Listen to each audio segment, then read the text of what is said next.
Hi there. Welcome back to my space, and of course, welcome back to the channel. Today, I wanted to start a series of videos on my Schecter PT Tele. This is a Schecter PT Tele. It was built in 1985 in Dallas, Texas, which makes it the second iteration of Schecter.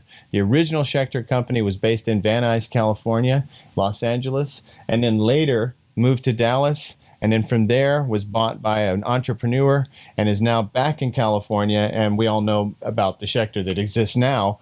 My main focus and interest of this video are the original Schecters, the Dream Machines out of Van Nuys, and then this one here that was made in Dallas. And I am not sure what's on this guitar. It's a bit of a mystery to me, and I still have not come to a complete conclusion about the origins of this particular model. I don't know if this was all Japanese parts or if it was some original Van Nuys parts, excuse me, or some other parts that were cobbled together to make these guitars.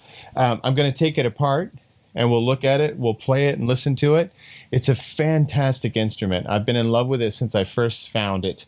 And but I would like to know more about the origins of it. And I've been doing research on Schecter for years, trying to cobble together the information on its origins, and it's a bit of a mystery wrapped in an enigma. And anybody who's looked into it or owned a Schecter knows how kind of mysterious and nebulous the information can be, mainly because this stuff happened a long time ago, and not all the participants are the type of people who go around, you know, talking about the origins of Schecter. So it was a kind of a thing that had to be sort of sleuthed out. And there are several wonderful threads on the Gear page, which is a online forum for musicians and people who are interested in collecting guitars and things like that. And that I have used that to research and try to figure out the mysteries of this particular guitar and the mysteries of Schecter as a company. I find the owner to be fascinating. I find all of the participants to be interesting people and fascinating people who have gone on to become really important builders and guitar retailers. So most of the people that were connected to Schecter went on and continued to be successful in the field and continued to make great guitars. This particular guitar is not one of the Van Nuys Dream Machines, but it's a very special guitar, to me at least. And I think that other people, I've had, the experience that I've had with this guitar is that when people play it, they go crazy for it. And they really, really, I've had several guys like try to buy this guitar from me, you know, like producers, fellow musicians, other guitar players. And the only thing I can say is it's just a special piece of wood, and there's some beautiful synergy between the body and the neck, and it's just a great guitar. And that's sort of what I want to go over, is that these Dallas Schecters are not as expensive, but you have to be careful, and we're going to get into that. There's a lot to it, a lot to unravel, a lot to unpack. But I wanted to just start with the history of this guitar. This guitar was purchased in Columbus, Georgia, right here in Columbus, Georgia, in 1991. And I purchased it, I believe, in the spring of that year. Remember, 1991 was the year that punk broke. So that was kind of what was in the air. And I was looking for something that was, I wanted an electric guitar that was like really cool. I was really into Sonic Youth at the time. I think maybe Thurston played like a Blue Jazz Master, and I saw that. I can't remember exactly what my influences were or what my idea was at that moment going in there. But I was a young guy. It was 1991, and that was the kind of music I was interested in. And this guitar just looked right. You know, it didn't look like super traditional like a Les Paul or a Fender. It looked kind of gnarly, you know, and kind of cool and nasty. And I love the blue color. And then when I plugged it in, it just had beautiful natural distortion. It's got humbuckers. It's, you know, it's like a super telly. And that was kind of Schecter's thing, was to soup up traditional Fender styles. I, of course, didn't know any of this. I didn't even know what a Telecaster was. I was aware of basically a couple of shapes of guitars. I knew what the Strat was. I knew Tele shapes, but I didn't know they were called Telecasters. I didn't even understand that this was a Telecaster. I thought it was kind of looked like a Les Paul. And Les Paul body shapes, like the single cutaway at the time, were my favorite body style. So I was attracted to it, you know, just because it looked great and it felt great. But at the time, I didn't know the difference between a good guitar and a bad guitar. I paid $200 for the guitar. It came with a case. It was not an original Schecter case. It was just like a generic, like Fender type, Stratocaster type case. Nothing special. That case got beat to death on several tours. I toured with this guitar all over America, up and down the East Coast for sure, and then, you know, lots of other places. So this thing really saw a lot of light. I mean, it played out a lot. I went on several tours. At the time, I was being managed by Jesse from Jackal, the singer Jesse James Dupree. He had a management company with some other partners, and those guys were our manager. And because of our connection, you know, with the management thing, a lot of times we would go and play shows with Jackal. Even though we were different types of bands, they would take us out to give us experience because we were very young, had not been out on a road before, had not played successive dates, you know, every night after night after night. And so we were taken out to just sort of, you know, season us, show us what it was like to be out on the road. So the fact that the two musical styles didn't overlap that well was irrelevant. The point of the exercise was to take a young band out and learn how to, you know, play live. And this actually ended up being the perfect guitar for a young guy who was not a very good guitar player and not particularly technically savvy with the guitar. Very easy to put the strings on. It was a vintage tuner. I'd never used one of those, and those are very easy. You just cut the string, put it in the hole, and turn it. It's kind of almost like having locking tuners, but those work great. And they're actually Schecter stamped. So the tuners I know are Schecter. I don't know if they're from the original factory, but I'm leaning towards that just after what I've read. So that's the one thing I know that's probably original Schecter are the tuning machine heads and the tuners. So the guitar was an incredible guitar. And people on the road, roadies, guitar techs would notice this guitar and ask me about it and want to play it and admired it. So I started realizing, wow, people really like this guitar a lot. A couple of big name producer types, you know, they would ask, do you want to buy the guitar? One guy really wanted the guitar so badly that I could barely get out of the studio with it. He had told me that it was the perfect match with a Boogie amp that he had, and he wanted that guitar really badly. So as you can see, I've held on to the guitar. I bought it in 1991. I'm never going to sell it. This one is the guitar that I had the most musical success with my time in the music industry. This was the instrument I was using when I had the most success. Because this was a long time ago, back in the 90s. This was back when, like I said, the year punk broke, and alternative type rock, which is the type of band that I was in, was actually, we somehow stumbled into getting a lot of label attention. I had several major record label offers and publishing deal offers while playing this guitar with the music I made on this guitar. So this guitar was very important to me and remains important to me. I wrote a bunch of songs on it, and even the songs I didn't write on it, I would, because I wrote a lot of songs back in those days on an acoustic guitar. But this guitar would have been the guitar that I would have taken into the studio. I remember I took this guitar into the studio to record with Jeff Tomei with our band, and Jeff had just finished up Siamese Dream by the Smashing Pumpkins. He was the engineer for Butch Vig on that record, and he recorded a demo for us that did very well. We got a lot of attention from major labels, offers, and those kinds of things. And this guitar was the guitar that I used on that demo. And that demo was actually our most successful demo that we ever made. Back in those days, you had to record a record and then try to get attention, you know, while you're working on getting your following and going out and playing shows. You would make these demo tapes and send them out to labels in hopes that the label would come see you and perhaps offer you a contract and make a record and on and on. So that's kind of how it worked back in those days. And this was the guitar that I recorded all those songs with and that I got the most attention with. So I have a very nostalgic place for it in my heart. And it sounds amazing. I mean, whenever you hit this thing, it immediately just brings Pete Townsend and The Who to mind. And it just sounds like a Who guitar. You know, like if you're into The Who, this is really the guitar for you, because it literally like makes Who sounds, you know?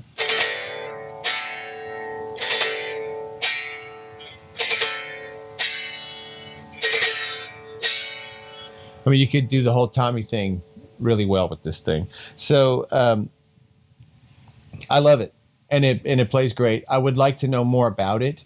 And so over the years, because I was interested in the guitar and because I loved it so much, and then because other people kept making such a fuss over it, I started looking up information about Schecter.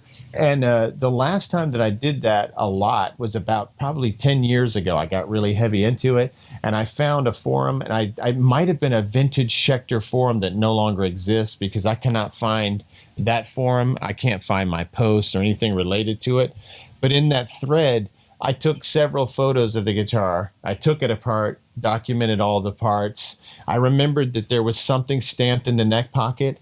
I remembered that there was a signature in there that I think was in blue magic marker, if I'm remembering correctly. Those are all clues. These are supposed to be the Super Rock 2 pickups. That's what they used in the original Van Nuys Dream Machines for the Tellies and for the Telly bodies. And their big thing was to tap the coil. So like you use one of the magnets to kind of get like a single coil sound, and by picking up the pot. So that was a kind of pioneering Schecter thing. These both do that. Originally it was wired with, I think, 250K pots. I have 500K pots in it now. At some point the wiring just gave out. The guitar stopped working. I had it looked over by a tech. He wired it like a Les Paul because I didn't understand that this was like a special wiring job that you need push-pull pots for and a wiring diagram, blah, blah, blah. He just rewired it for me, but he did a beautiful job of setting it up. So I left it as is with the setup, and then I just rewired it myself once I got the confidence together to do it. You just need 2 push-pull pots, and it's easy to find the wiring diagram, but it gives you a lot of sounds. You know, like if you've got your kind of Les Paul thing going here, where you have the switch where you can go bridge pickup, combine, and neck, as opposed to like the Strat 5-way thing or the Telly thing. And then, but it's down here like a Telly as opposed to a Les Paul up here, you know, so you don't have to worry about hitting it with your hand or anything. I think a lot of guys like it in this position better. And then we have the chrome knurled knobs here for the push-pull pots. And string through body. So that's supposed to help with the sustain. The main thing I notice my main criteria for judging guitars, if I'm going to be excited about them or not, is how resonant and alive they are acoustically. And this one fits the bill perfectly. It's like really good vibration all through the body. You can feel the entire body and neck vibrating. It is a 2-piece, I believe, mahogany body, and we're going to get into that. I think it's a mahogany body. It sounds like mahogany to me, and I've begun to be able to identify mahogany. Think of the Gibson sound. A lot of that is just humbuckers and mahogany. And it's sort of a soft, diffused kind of distortion, like if you're talking about playing a distorted power chord or just like a big chord on a humbucking guitar that's made out of mahogany, there's a certain sound that you get. It's a softer kind of diffused, euphonic type of distortion. Whereas with ash or alder, I can't tell those two apart, but I can say that those give a tighter kind of like, or maple, those give kind of like a tighter bark. You don't get that soft kind of diffusion and the complexity of it. Mahogany has like a certain type of complexity that I can hear. And so I think it's mahogany. There's a chance that it could be walnut. I don't know tons about wood. I'm learning right now. That's kind of a focus that I have. I'm interested in tone wood and the differences as far as the acoustic sounds. But from what I can gather, just looking at this, I can tell from the line here, it's a 2-piece body. I believe it's mahogany, could be walnut. Now, that's the history of this guitar. It was purchased in 1991. My best guess is, since we're down here near a military base in Fort Benning, it was a soldier. He might have bought it in California. He might have bought it in New York. He might have bought it overseas in Japan. Who knows? Who knows? That's the mystery of it, right? Got the serial number here. This is A2085, and it could have been a Japanese-built kick guitar with some Schecter parts. Could have been a Dallas-built guitar or assembled in Dallas and all the parts came from Japan. I have no idea. I don't know if any of this is leftover Schecter stuff. This is stamped Schecter, but the body could have been a C&J or a Moon. These were distributors or manufacturers that ESP used. ESP has a connection to Schecter. We'll get to that. But I'm not sure. These could have been original Schecter pickups from the original days, wound by Tom Anderson or one of the guys that were working in the shop. I don't know. Maybe not. I may be getting mixed up. Tom Anderson did the necks. We're going to get into all this. Trust me. I've got Cliff Notes. I got Spark Notes.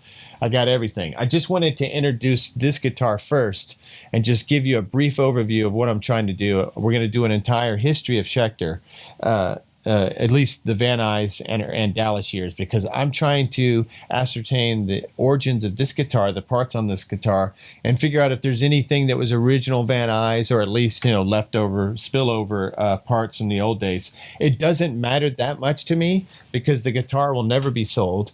It's an incredible guitar that sounds amazing. And I could always upgrade it myself if I wanted to. I could start putting brass on it like Schecter did. But I just want to know because I find it fascinating. So I'm going to do more research, as I go along. But I played the guitar out. Like I said, I had the most success with it, and I sort of retired it because I stumbled into a Les Paul Custom that was like a dream guitar for me, and I found it for $900. And so I played that almost exclusively for years. And sort of retired this guitar. It does need a little fret work, and so I kind of put this one off to the side. And now I've gotten fascinated with it again, and I've been building guitars, and I'm sort of trying to figure out which guitars, whenever everything goes back to normal to some extent and we're able to play live shows again, I want to go out and play live, and I want to decide which guitars I'm going to take out with me. I'm going to have my Flying V, maybe the Schecter, one of the Squires. And so this guitar, I had gotten to where I wasn't taking it anywhere just because it was so sentimental to me. But after playing it again, and I'll also do a quick playing demo so you can hear it. But after playing it again, I've just gotten all excited about it again. So I really want to use the guitar. I know I'll be reusing it on the next record. I've begun recording some of the tracks again for the next album that I'm making. And this guitar, I think, will be an important part of all of that and of my future. So I wanted to document it. I love it. I think it's wonderful. I think it's beautiful. And I think that the Schecter story is a fascinating mystery that I would like to, ultimately get to the bottom of and get a full understanding of the origins of the company, just for my own knowledge and because I find it fascinating. But a couple of things. I don't know if any of the parts on this guitar are original Schecter. Like I said, we've got Schecter stamped tuning machine heads, right? So that's Schecter. But that could have been a later part. I don't know if it's original Van Nuys. The neck. So after we'll get into the research, but from the research that I've done, 22 frets are definitely ESP necks that were procured in Japan, sent back to America to build these guitars with. This guitar is 21 frets. So that's a sign that it could be a Schecter neck. The other thing is that it has some birdseye maple kind of figuring on it. And most of the necks were either rosewood. I mean, they used a lot of exotic woods, super exotic woods, stuff you wouldn't be able to do now unless you were just doing a one-off. It'd be hard to manufacture with the kind of tone woods that Van Nuys Schecter was using. Koa, pure rosewood, stuff like that. Hard rock maple, birdseye maple. So anyway, there's some slight birdseye figuring up here by the fretboard, and you can see it. I'll get a camera in close so you can see.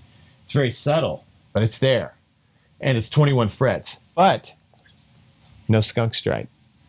That probably disqualifies it as an original Schecter neck, but it's an incredible neck, and it does fulfill the other qualifications: the 21 frets, the birdseye maple figuring, and the nut.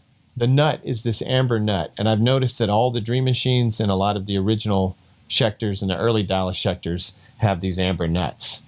Now, this is an 85. Starting in 86 and into 87, they have the 22 fret ESP necks.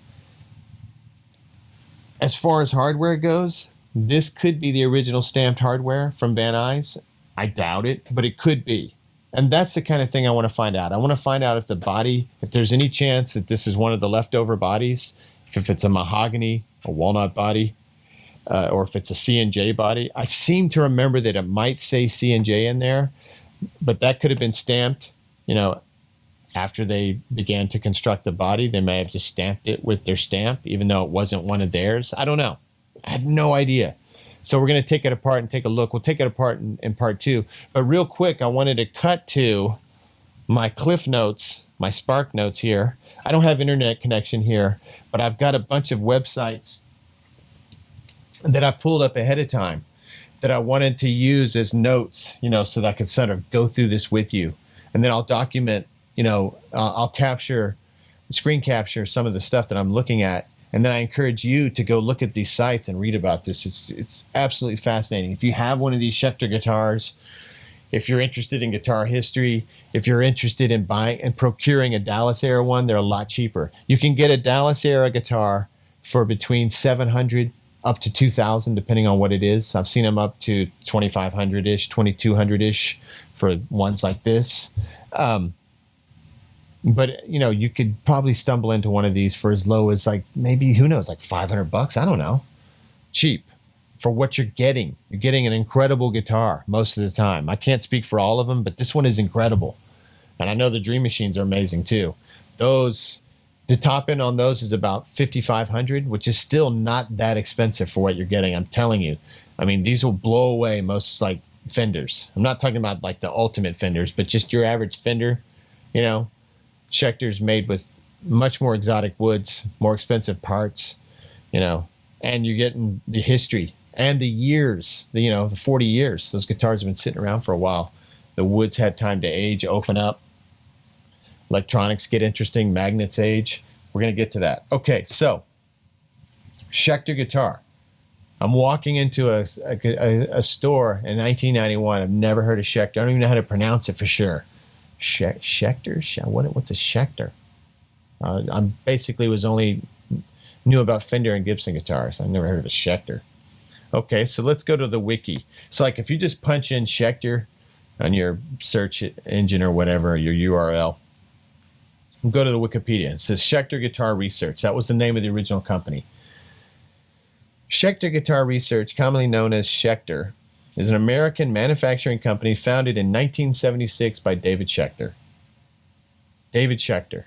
This is an interesting character, and I find David Schecter to be a fascinating guy. He's the kind of guy that you could tell would be a very interesting person to know and to work for.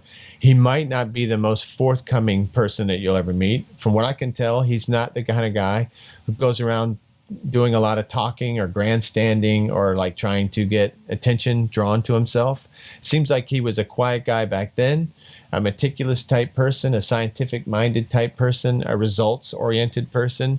One of the things I found fascinating is coworkers would talk about how he would be very careful about what he ate, and he would combine beans and different types of foods. He had once stated that he thought that the foods used in Mexican food were the best, made it the best cuisine because it was the perfect combination of amino acids. So this is the kind of thinker we have here. He's a guy who likes to think about elements. He likes to put elements together and get better results. And I sort of think about his philosophy as it translated to guitar construction and guitar design. And I think he was a real pioneer when it comes to the idea of hot rodding a guitar. This is around the same time period that Eddie Van Halen was doing his thing with Kramer bodies, Warmoth bodies, Fender bodies, where he would take Kramer Pacers, Fender Strats, things like that, and rip them all apart, put a pickup right in the wood, one pickup, simplify the wiring, simplify some of the construction, remove some of the elements that are separating the pickup from the guitar, getting rid of pick guards, things like that, looking for upgrades, tremolo upgrades, neck upgrades, fret upgrades, machine head upgrades, all that stuff. So that's kind of the way Schecter looked at it. He liked the traditional Fender style guitars, but he wanted to personalize them and improve them and modify them. And the origins of that, you see the kit guitar world that's become popular, in the past few years, especially now with people at home looking for projects. And you look at the boutique guitar builder world, and then you realize all the people that have come from Schecter or built Schecter guitars for other clients and ended up having successful careers in the music business selling guitars. So here we go. The history of Schecter. 1976, David Schecter opened Schecter Guitar Research, a repair shop in Van Nuys, California. I used to live in Van Nuys, California. This was in the late 80s, and I used to walk around the neighborhood, or the city of Van Nuys quite a bit. It's not a huge kind of suburb in LA. It's in the valley off of Ventura. The adjacent neighborhood is Sun Valley. And so I would spend time in this area, and in this area, in a garage, was David Schecter starting his business. And basically what he would do, he had done this in Boston before. He'd lived in Boston, from what I was able to gather. And he had a really cool apartment in Boston where he had an amazing view.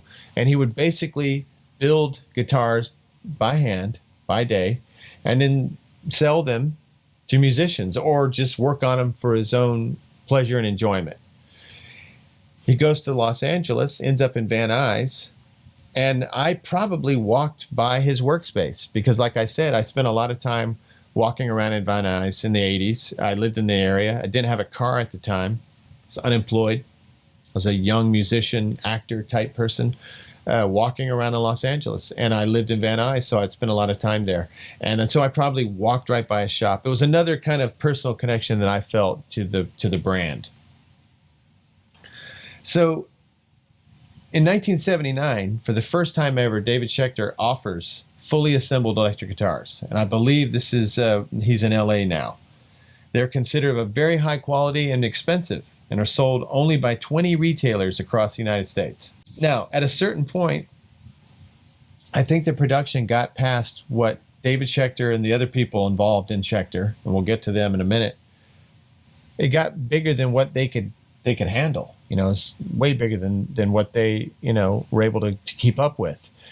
So, 1983, a group of Dallas, Texas investors swoop in and buy the company.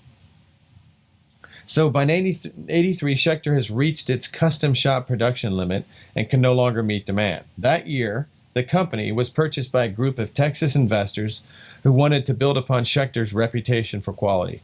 The investors moved the company to Dallas, Texas, where they produced above-par quality guitars using both imported parts and Schecter parts under the Schecter name for less than 5 years. This particular guitar, remember, is 1985, so it's pretty early in the process. That's why I'm hoping there's a chance that some of these parts, perhaps the neck, perhaps the body, perhaps some of the parts, were original Schecter. That's one of the reasons I think there's some potential for this guitar to have had some of those parts. I'm not sure, though, and I'm perfectly ready to acquiesce to them being all Japanese parts. I don't know. So in '84, at the Winter NAMM show, Schecter introduced 12 new guitars and basses, all based on Fender designs. The most popular of these was a Telecaster style guitar, similar to those that Pete Townshend played.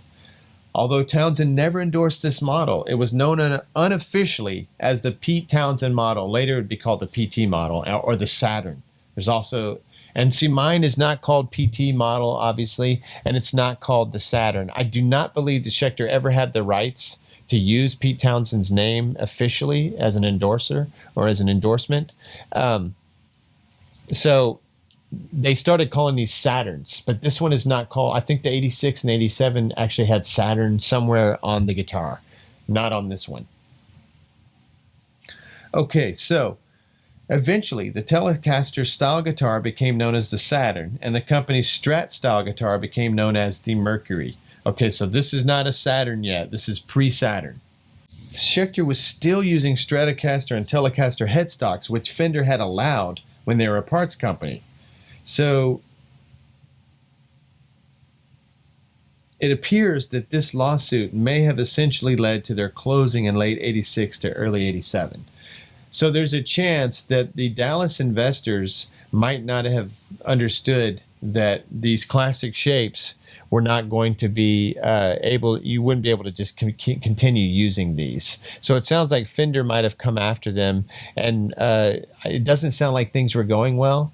I watched a video where the current president of Schecter remarked on some of those days, and it sounds like the quality really started slipping right before the closure of the Dallas situation and before it moved back to LA. And I think that is part of the story, is that the lawsuit made it impossible for them to continue making guitars like this. Things weren't going well. The production quality was slipping, so they get out of it. Somehow, during this time period, they had the Pete Townshend connection already, but somehow they end up managing to sign the famous endorsee, Swedish guitarist Yngwie Malmsteen. And Schecter built several custom guitars for Malmsteen that featured scallop necks and reverse headstocks. So somehow, in the midst of all that, they were still able to get like a major, guitar playing star that was willing to put his name on the guitars. And I'm guessing they probably built him some really sweet machines that he probably still plays. Okay, so now, in 1987, the Texas investors sell the company to Shibuya, a Japanese entrepreneur who also owned the Musicians Institute in Hollywood and ESP Guitars. Shibuya moved the company back to California and returned Schecter to its custom shop roots, developing all its efforts to manufacturing high-end, expensive custom instruments.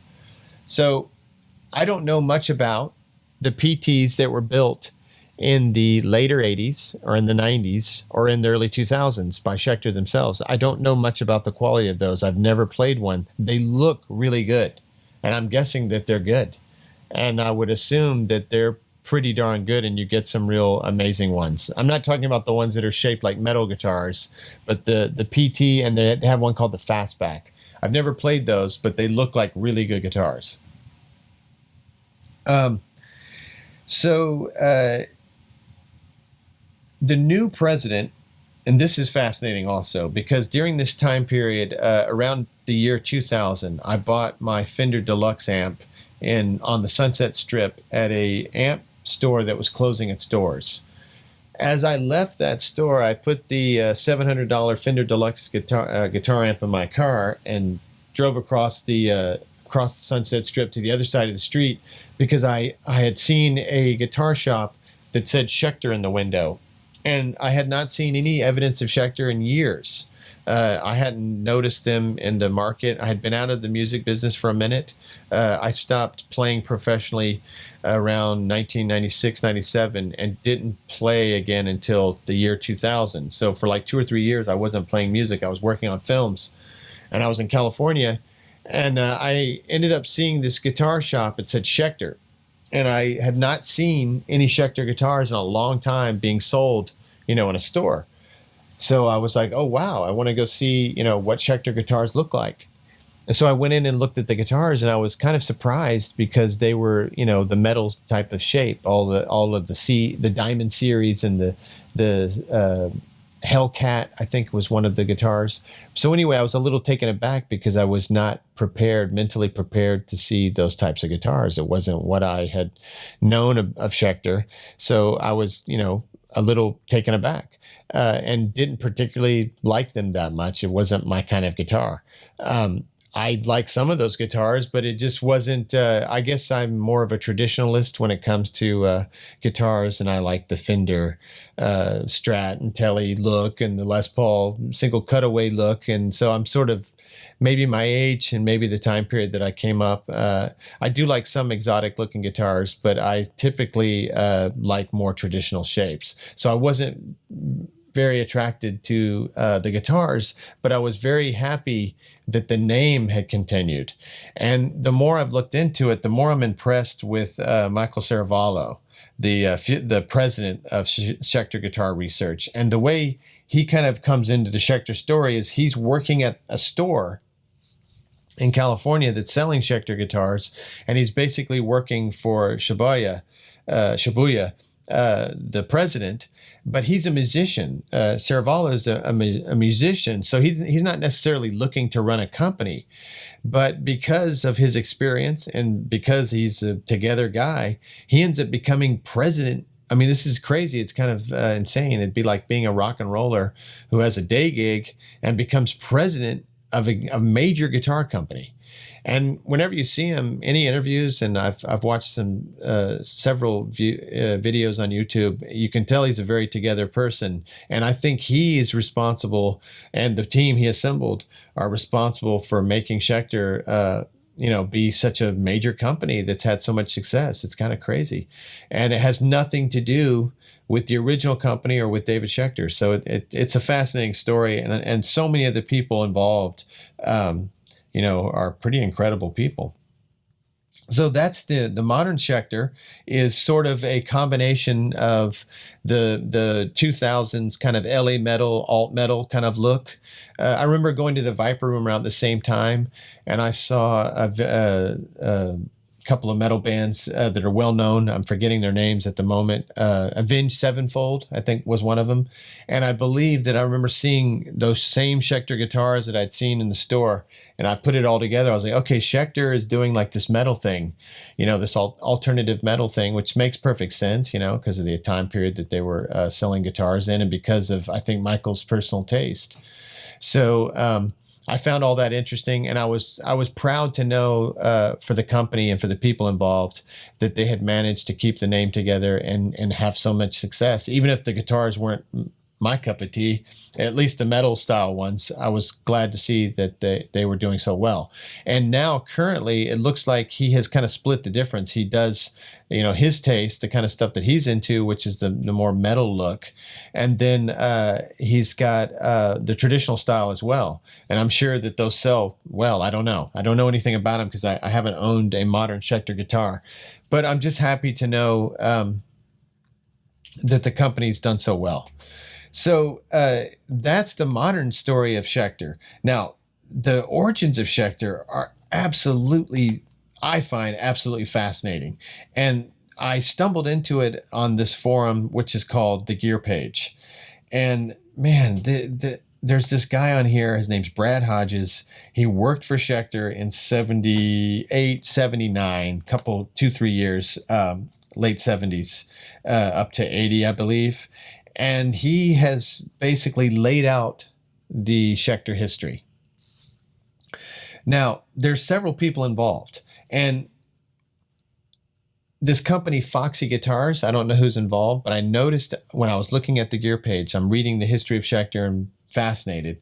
And then different people start adding elements and adding information to the story, and the thread continues to grow. And one of them was this company, Foxy Guitars. So I click on their link because he put up an amazing post, and I go to his page, and here it is. And they have the entire Schecter Van Nuys history, all of the threads from the Gear Page organized quite well here, so you can really take it in. And it's just absolutely fascinating. This is written by Brad Hodges. You can find it on the Gear Page, the original Schecter threads that are still there. And luckily that forum still exists. Unlike most of the wonderful forums we lost because of Facebook, that one still exists. And this is some amazing history they have documented there. So anyway, you go to this Foxy Guitars, and these guys sell Dream Machines. So they've got it all. They've got the original Schecter Dream Machines, and then they sell some other wonderful guitars that they make. They look very similar, look fantastic. I had no idea about Foxy Guitars, but this guy's done an incredible thing of taking the thread and putting it all in one easy to read kind of digest here. But here is Brad Hodges telling his story of how he went to work for Schecter Guitar Research in early '78. The bosses were Herschel Blankenship, Shel Horlick, and Gene Rachal. I think they were the managers, the business people, the money people. Maybe they were investors. Maybe they were just people that were, getting the money and making the business decisions, buying things. Dave Schecter was obviously the namesake of the company. He was the fourth member, and from what I understand from reading the thread, they chose his name because he had the most, the name that would look the best on a headstock, Schecter, as opposed to maybe Horlick or Rachel or Blankenship. Yeah, Schecter seems like, of those four names, to be the best choice. But it doesn't sound like Dave was like any kind of like leader type. You know, he wasn't this kind of guy who gave orders. He was a guy who did his thing, and he was able to teach other people how to do this thing, and he was able to build guitars. But it doesn't sound like he was the kind of guy that wanted to run a business. And that's just my impression from reading about him. I have no idea, and I don't know him. I've never spoken to him, and I don't want to speak for these people or, you know, put words in their mouth. But that's just kind of the impression you get. So Dave didn't really give orders. Gene Rushall was the real taskmaster. He'd run around to the various shops, look at production rates, etc. Herschel Blankenship was the sales and marketing mastermind. And then you can kind of see the lineup or cast of characters here. We got Dave Schecter.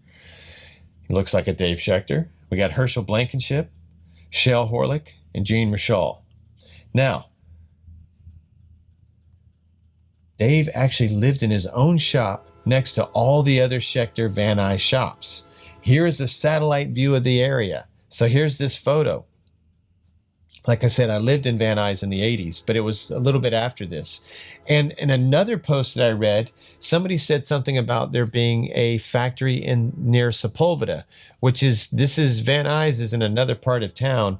Van Nuys is in the valley, kind of like at the bottom of LA, off of Ventura Boulevard, whereas Sepulveda is more of over on the west side of town. So I'm confused a little bit. I'm not sure if they started off in Van Nuys and moved to a warehouse over on Sepulveda or what happened.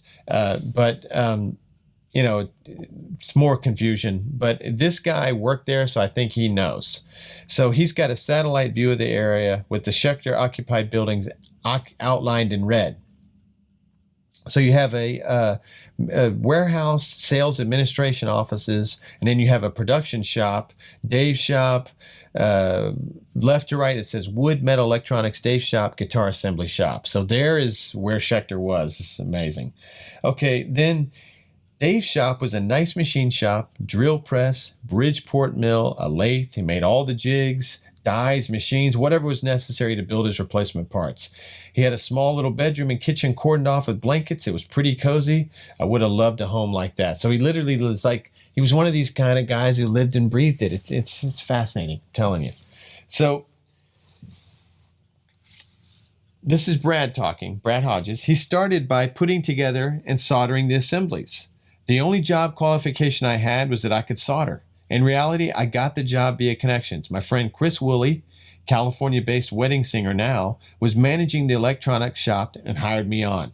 I soon started tracking out my own production station, nicely labeling parts bins, built a small jig, etc. After a week or so, Gene started to notice what I was doing, and pretty soon I was promoted to managing the electronics shop and metal shop.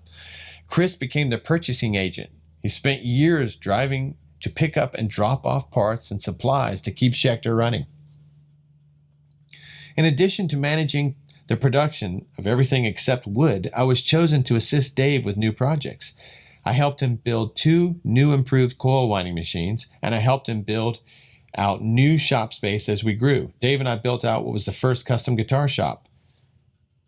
They installed power mostly is what he's saying. The electronics shop was basically pickups, assemblies, and some of the metal stuff, putting together bridges, for example. There were 2 4-spindle coil winders, a station for putting brass grommets in the bobbins, a station for pressing the magnets, the wax bass station, and the magnetizer station. The 1987 442 pickups were taken into the wood shop to have their tops smoothed. The guys that wound pickups, Tavo Fernandez and Mike Moran, were at the top of the pay scale. It was a delicate job. And they've got pictures of all these workers next on the pay scale, but the true heroes of Van Nuys Schecter were the guys in the metal shop. The metal shop was a hellhole. The smallest of all the shops, the front 1/5 of the shop was a small room with a degreaser, a tank with noxious chemicals to clean the buffing compound off the polished brass. The rest of the shop held 3 large dual buffing machines. Along the back wall were an array of monster fans to blow all the crap out. Got more pictures here. Here's Al Weiss. So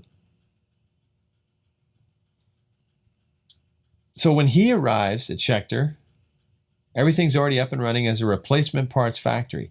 There were three major things that happened while I was there. And this is part of what I was saying earlier about Schecter being a pioneering company. Black chrome, they pioneered the use of black chrome. Z plus pickup and Les Paul assemblies on Schecter, on Tele and Strat type guitars, and the building of these particular pickups and guitars as completed units. So this is what he's saying. I'm assume you're most interested in three, the building of guitars. And it really started with the hire of Tom Anderson. Let me roll back. I think that whole thing I said about the pickups being 1987 442 pickups or whatever, I don't know exactly what that was. That could be a typo. I've never seen that before.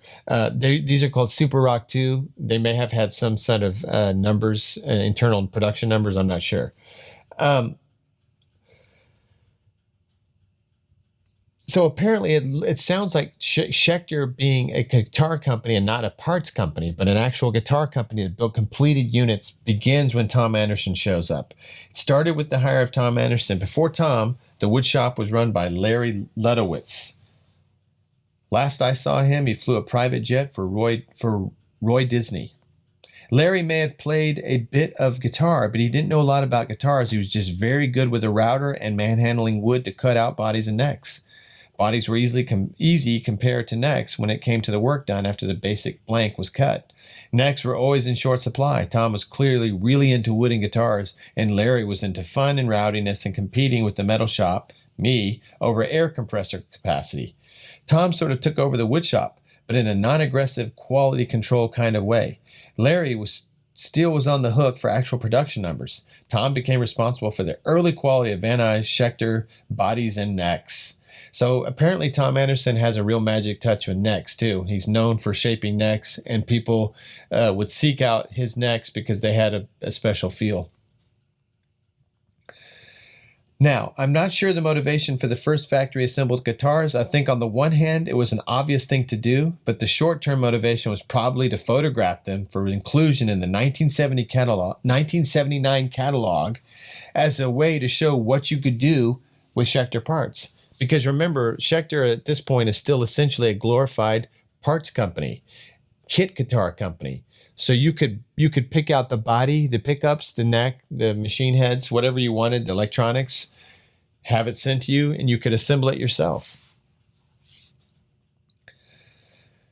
Okay, so next thing he knows, Schecter's hiring two guys from Memphis, Tommy Stinson and Tom Keckler. And this is not the Tommy Stinson from the Replacements. He's not the 17-year-old bass player. This is another guy. Okay, so they were expert guitar technicians, and they were hired to crank out completed Schecter guitars. Tom Anderson was their liaison to the factory floor, the wood shop mostly. The Memphis Toms focused on proper setup and play. Tom Anderson was more into the exotic woods, the look of neck-body wood combos, etc. After about 1 year, the Memphis Toms had learned how the Schecter factory worked, and Tom Anderson learned a lot about setup from the Memphis Toms. And all three pretty much became the custom guitar shop. Pretty cool. So you have one guy who's really good at something, two other guys really good at something, and all three learn from each other and start making these fantastic guitars.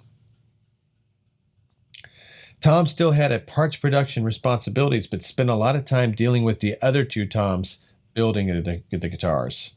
It's incredible. Absolutely incredible. Now, back on the gear page, there's more little tidbits, more little clues. Here's another one. Schecter early story. A local music store started up in Tucson called The Music Stand. Dave Schecter is originally from Tucson. I think he's back in Tucson with Ozone Guitars. In 1972, Paul Rosado graduated from high school and then ran the store full-time while his dad, the co-owner, tuned pianos. This was called The Music Stand in Tucson. During this time, Dave Schecter was the store repair guy for both guitars and amps. Sometime in 73, Dave hot rodded a 1970 twin reverb for me. Added a rear presence control and upped the gain level. A few years later, he took off for California, and the burgeoning hot rod guitar market was on its way. Unbelievable. So now he has this Ozone Guitar Company. And then, of course, Tom Anderson has gone on to have a very successful company. And if you look at Tom Anderson guitars, you can see the lineage. He has a PT and he has a Strat style. He has a Tele style that's like the PT, and he has an S style or Strat style that is very similar to like what the Mark Knopfler was playing. And Mark Knopfler, besides Pete Townsend, is the other big name. We're going to get to him in a second. I clearly remember the early days of Schecter. They appeared more or less fully fledged around the middle of '77. There were Schecter-approved shops who carried the full range of upgrade parts, pickups, bodies, and necks. Toronto Ring Music had the whole range, lots of exotic wood bodies and necks, machine brass hardware, including chrome-plated versions. Their pickups were pretty much the second replacement pickups on the market after DiMarzio. Duncan and Bill Lawrence followed about a year later. The hardware was generally a bit more refined than the parts offered by DiMarzio, Mighty Mite, and Stars, and they seemed to be careful that all their parts had a unique look. The saddles, for instance, are completely different from the ones with round center holes that everyone else used. And that is the type of saddle that these have. They're very sturdy saddles. They're thicker and bigger, and they have a different look than the Fender. This is another Brad Hodges post. I didn't play, but I worked at Schecter Guitar Research in Van Nuys. I recently discovered this site and was browsing guitars made in Van Nuys when I worked there. I noticed one that was supposedly an all original, but the pickups were wrong. So he knows this. He knows everything. In order to help anyone else authenticate old Van Nuys Schecters, I've included the link above, a page from the Schecter 1977 catalog. The first thing to take note of is the copper band around the pickup, joined with solder near a lug. If you can't take a guitar apart to check the pickups closely, remember this. Schecter pickups were quickly held to a large belt sander to smooth the top surface that ends up next to the strings. This leaves a grain of sorts. The grain is consistent across the exposed magnets and the bobbin material that travels lengthwise. The edges were left fairly sharp. They shouldn't look like they've been rounded at all. The pickups were precision machine wound. So he shows a picture of him belt sanding the pickup. All the pickups had large magnets. Dave would usually improve on his replacement part designs, notably the wide pickup magnets, tapped winding, etc. His bridges were thicker brass plate stock, and the bridge saddles were very beefy compared to the Fenders. Only the very small, insignificant parts were not improved on in some way, but usually not affecting cosmetics. So it really feels like that's what David Schecter's whole trip was, was just making the ultimate guitar. Okay, now, when we go to take this guitar apart, one of the interesting things to determine if these are Super Rock pickups or if they have any connection to the original Schecter years is the epoxy. Okay, now I'm going to get into that now. It should be noted that since early '76, SGR, a partnership of Shell, Dave, Herschel, and Gene, had run Dave Schecter ragged getting everything going. Dave was working way too much and had an undiagnosed food allergy. He became dangerously ill and was recovering during this time that the Z Plus pickups came into existence. The design was unique in several ways. The first was the magnet orientation. It's a ceramic magnet. There was one thin, wide ceramic magnet that was placed between the coils. The dimension of the magnet was height of coil times length of coil times 1/8 inch. It was magnetized across the thin 1/8 inch dimension. And in this picture, it shows you. And then this is from his memory. He's saying, not really sure. The pole pieces were long steel set screws. The coils were wound on special bobbins, waxed on the bobbin, then removed after cooled. The pickups were encased in an epoxy. We started with a synthetic rubber mold and assembled the components inside it. The set screws were screwed into threaded holes in the mold. The coils were dropped over the set screws. I forgot what we used to isolate the screws from the coil. There was some mounting hardware as well, I vaguely remember. The magnet was dropped in the gap between the two coils, and it was filled with epoxy. Below, you can see molds in the foreground and trays full of coils at the far end of the bench. Shows somebody working on pickups. Now, let me say I don't play the guitar, so I can only rely on others I trust for opinions about musical instruments. One of those friends is Dave Schecter. While Dave is generally critical of his own early pickups, he thinks the Z Plus sounded really good. Tom Anderson also thought they sounded good. Dan Armstrong insisted on the black epoxy to obscure his invention, the magnetic orientation. Shell agreed and took the lead in sourcing the molding material, some kind of synthetic rubber-like compound. The epoxy was vile, it was tricky to mix, and very susceptible to weather and created a lot of fumes, noxious fumes. So the epoxy was a big deal on these pickups. It was mostly Shell Horlick and Dan Armstrong who worked out the original production design. Tom Anderson was watching with interest, but he was almost 100% locked away with Dave trying to perfect guitar necks at this time. So they basically divided up. Guys working on pickups, guys trying to perfect the bodies and the necks. Dan Armstrong did not hang around long after the Z Plus was launched. After the Z Plus pickup started breaking the pickup and the name Z Plus were dropped, Tom and Dave took the basic design and created the first super rock pickup. Dave was never much of a fan of humbuckers. I find that fascinating. I guess Dave supported Tom's redesign of the Z Plus into the first super rock. So I'm assuming that the Z Plus were more like Strat pickups. The Super Rock was what he was trying to do, where you would make a humbucker be able to sound like a single coil pickup and a humbucking pickup when you wanted it to. That's sort of the super telly side of things. So after the Z Plus pickup started breaking, the pickup and the name Z Plus were dropped. Tom and Dave took the basic design and created the first Super Rock pickup. Dave was never much a fan of humbuckers. I guess Dave supported Tom and Tom's redesign of the Z Plus into the Super Rock. The other part of the Dan Armstrong story was the Z Plus assembly and how it led to the push-pull pot. Dave Schecter's original concept was for his shop was to sell just completed assemblies, pickguard, pickups, wiring. Dave's focus was on Fender because they tended to have easily replaced assemblies. Assemblies were the high-ticket items for SGR, surpassed only by Necks and Dream Machines later in '79. Dave Z's pickups gave SGR, Schecter Guitar Research, the key components for a Les Paul assembly. When Dan Armstrong demoed the Z Plus, he would split off coils and switch from serial to parallel and get some crazy weird sounds. The only way to get those switching options in a Les Paul, the SGR way, was with a push-pull switch combined with potentiometers. So Dave and Shell sourced an Allen Bradley combined potentiometer push-pull switch. Allen Bradley called it a mod pot. The stock product had a 1/8-inch shaft. Fortunately, Allen Bradley's product line allowed them to swap their 1/4-inch shaft bushing on the 1/8-inch shaft mod pot, leaving the shaft wobbling around in a 1/4-inch hole. Schecter had bushings made, 1/4-inch shaft with a 1/8-inch hole, and the pots and bushings were sent out and spot welded together. Incredible. Eventually, Allen Bradley started producing a 1/4-inch shafted mod pots.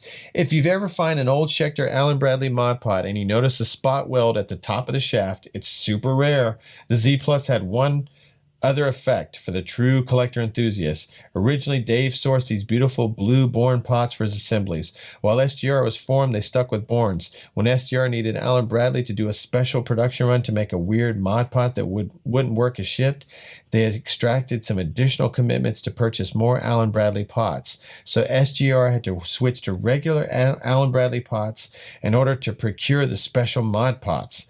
When the Z Plus died, the Z Plus assembly died, and the Born pots came back. And I happened to find on my own another weird connection for me, coincidentally, is my love for Born pots that I just kind of discovered. And to know that all the way back in the 70s, Dave Schecter was into them, it's just kind of cool.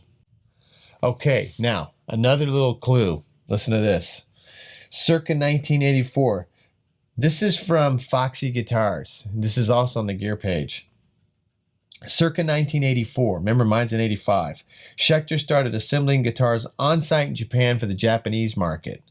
Instead of shipping heavy bodies, they just at first sent the necks and pickups assemblies and let PGM, who was a major builder of guitars for third parties like ESP and many Japan brands, Japanese brands, made the bodies and assembled them. Those were genuine Schecter with mostly walnut bodies made by PGM and Schecter everything else. So he's got a picture of those. I don't see the picture yet. I'm going to look at that tonight and see if I can find the picture. This could be a walnut body. I think it's mahogany. It's two-piece, which leads me to believe it's not the original Schecter because it sounds like they usually used one-piece bodies in those days. However, later on, when someone realized how popular those were and how good they would sell, Magically, someone started building up barely legal Schecters under the PGM moniker, built up with mostly PGM bodies and necks. Those have practically no or very few Schecter USA parts, such as the case here. This one in your link has a PGM made in Japan, 22 fret neck with no skunk stripe and a PGM body. So I don't have a skunk stripe, but I do have the 21 fret neck. Like I said, it does have the lightest amount of birdseye figuring on the neck, and they did originally use birdseye maple necks, so there's still a chance. But I think the skunk stripe kind of gives it away that it was a later neck, even though it is 21 frets and it is birdseye. Gold-plated fender trim style made in Japan, and the pickguard assembly is not Schecter factory assembled. Wrong wiring and pots and more. In essence, this is basically a Schecter tribute guitar made in Japan, with the only genuine Schecter parts being the pickups and pickguard. Some have the PGM logo, some will have the moon logo, and all those share different degrees of non-original parts. Some have absolutely zero Schecter USA parts, some have some. It depends if they still had some stock from the Schecter contract days, I suppose. When they ran out, they used whatever looked the part. So one of the things I would like to do is in part 2, when we play the guitar and take the guitar apart, I would like to try to determine what these parts are. If there's any original Schecter parts, and if it's a PGM body, if it's a moon body, if it's an ESP body, if it's a original Schecter body, perhaps mahogany or walnut, if it's a birdseye maple neck with 21 frets, could perhaps be an original Schecter neck. Because remember, all of the Schecter parts were sold or were given to the Dallas investors and taken to Dallas, where they would build out the rest of the guitars. At some point, I'm sure they ran out of those and started sourcing cheaper bodies and cheaper parts to build cheaper guitars. What else can I find here to add into this? And when you go to Foxy Guitars, you can see these incredible Dream Machines they're selling. They are just absolutely fabulous guitars. They look incredible. And the guitars that they're building are similar. So it's just kind of cool to see that Dave Schecter's original idea and his philosophy has continued on and has inspired so many other people. And I think was kind of a catalyst for a lot of the developments we see today in the modern era, the modern guitar era. Okay, so I just found another fascinating bit of information. The oldest Schecter. This is Brad Hodges, March 28, 2018. So he was making a clarifying post about an earlier post he made about what he believes to be the earliest completed production Schecter guitar from 1973. It's an historic guitar first built by Dave Schecter using what he calls production techniques. Prior to this guitar, the few that Dave had built were one-off handmade guitars. This guitar body was made with a router and a template, i.e. it was reproducible. Precise reproducibility was the secret sauce that made Schecter such a respected company during the Van Nuys years. Dave was in LA temporarily and unexpectedly in 73 for a few months. He got a job at a guitar shop called Valley Guitar. He started the guitar while working there and lived in an old hotel at Laurel Canyon in Ventura. He cobbled together some kind of pin router, made a template, and built the body while sitting in the small courtyard at the hotel. The guitar was finished in Tucson, and Dave took it with him as he traveled through Mexico and to Guatemala looking for a place to produce guitars. He landed back in LA, and that guitar hung in Red's Royal amplifier while Dave worked there. The guitar also had a very fat neck. While it hung at Red's, a guy named Thumbs Carlisle would love to come in and play it on his lap like a lap steel guitar. And see, this is similar to what I was saying before about this guitar. It attracts people to it.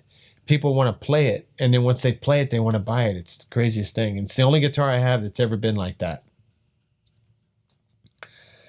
So Dave describes the sound as huge. One thing Dave noticed is many people who played it liked the big neck, and big fat necks became a part of the Schecter Dream Machine mystique.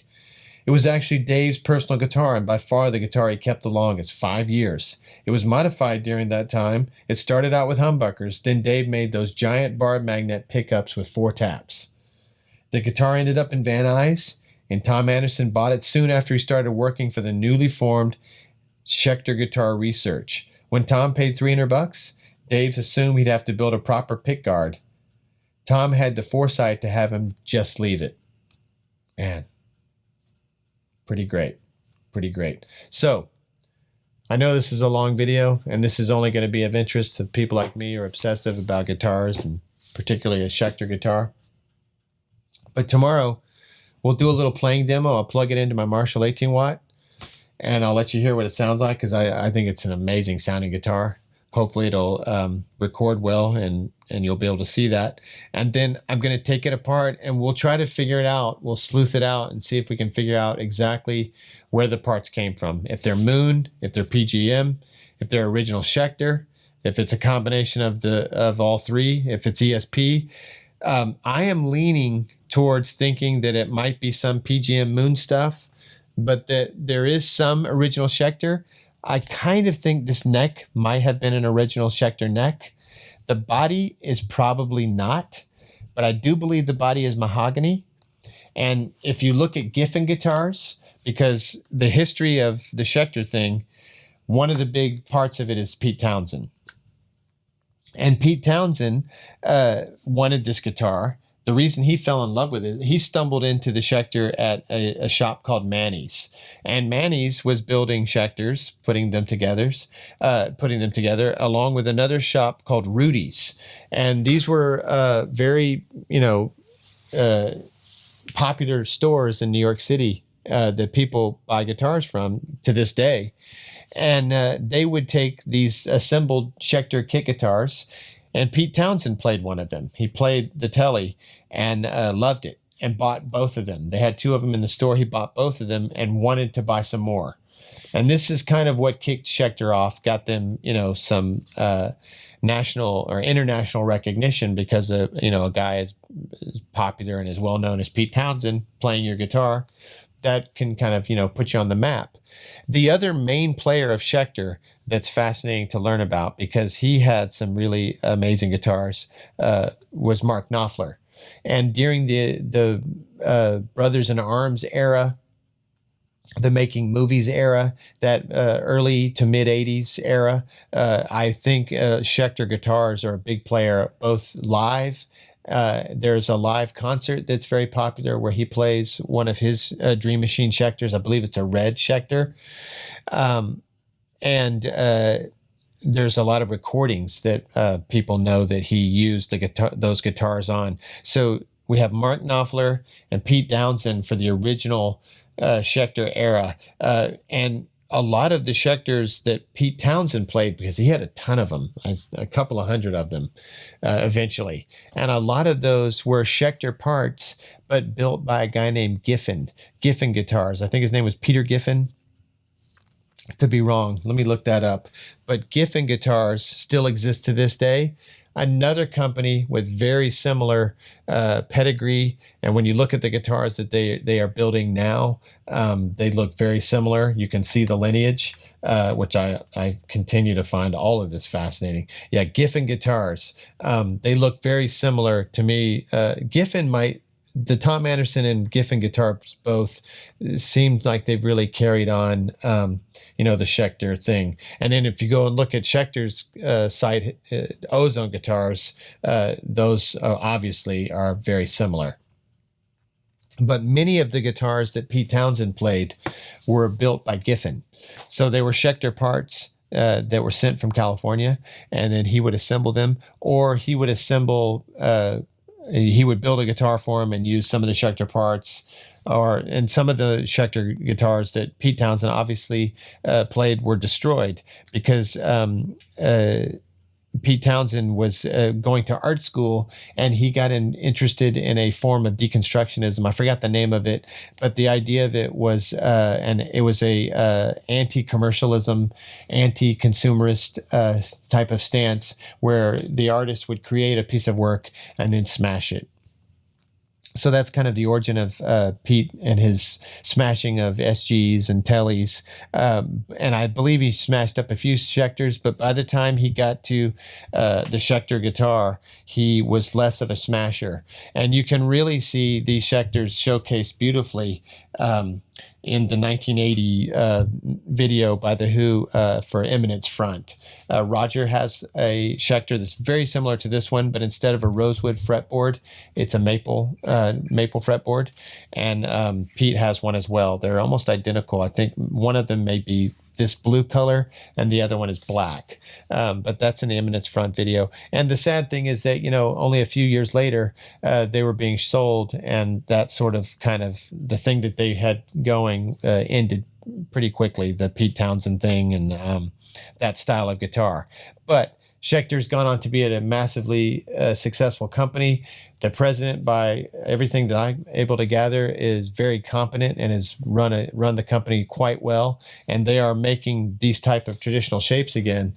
So it's really, kind of the best of the both worlds type of situation for that company, as far as I can tell. And I know they're still making quality instruments. But in part 2, we're going to play this thing. You're going to listen to see what it sounds like. We'll break it apart. I'll put some new strings on it. I'm going to clean it up. I'm noticing that the fretboard is incredibly dirty. Like I said, this guitar went to war. This guitar toured with Jackal. Anyway, this guitar had the biggest successes I ever had were with this guitar. So like I said, it's important to me, and I want to know more about it. I want to try to understand it better. So anyway, we'll get to that tomorrow and in part 2. And I really appreciate you sitting through this. I hope that it's fascinating. It's fascinating to some of the people watching it as it has been to me. The history of Schecter guitars and just, the history of people doing things, trying to be excellent. Excellence was expected, and that's what they were going for. And I love those kind of stories. I find it personally inspiring. So anyway, thanks again for watching. I'll see you next time.